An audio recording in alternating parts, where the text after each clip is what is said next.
ગરબાડાની ધરા ઉપર જન્મ લેનાર અને સીઆરપીએફમાં ફરજ બજાવતા રસિકભાઈ બામણિયાનું કલકત્તા ખાતે ચાલુ ફરજ દરમિયાન મોત નિપજતા તેમના પાર્થિવ દેહને માદરે વતન લાવવામાં આવ્યો હતો અને ત્યાં તેમના પાર્થિવ દેહને ગાર્ડ ઓફ ઓનર આપી તેમના અંતિમ સંસ્કાર કરવામાં આવ્યા હતા। નમસ્કાર, આપની સાથે હું પ્રિયાંક, જોતા રહો સમાચાર વિસ્તારથી। ગરબાડા તાલુકાના ભરસડા ગામના રસિકભાઈ બામણિયા કે જેઓ સીઆરપીએફમાં ફરજ બજાવતા હતા। રસિકભાઈ બામણિયા 30 નવેમ્બર 2024ના રોજ કલકત્તા ખાતે ફરજ દરમિયાન શહીદ થતા આજે તેમના પાર્થિવ દેહને સન્માન સાથે તેમના વતન ગરબાડા ખાતે લાવવામાં આવ્યો હતો।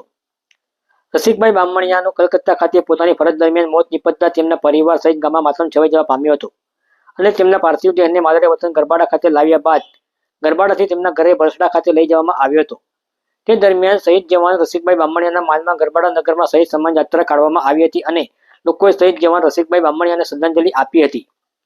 શહીદ રસિકભાઈના પાર્થિવ દેહને તેમના ઘરે લઈ જવામાં આવ્યો હતો, જ્યાં રસિકભાઈ બામણિયાના પાર્થિવ દેહ સાથે આવેલા સીઆરપીએફના જવાનોએ શહીદ જવાનને ગાર્ડ ઓફ ઓનર આપ્યું હતું અને ભારત માતા કી જયના નારા સાથે શહીદ જવાનના સન્માન સાથે અંતિમ સંસ્કાર કરવામાં આવ્યા હતા।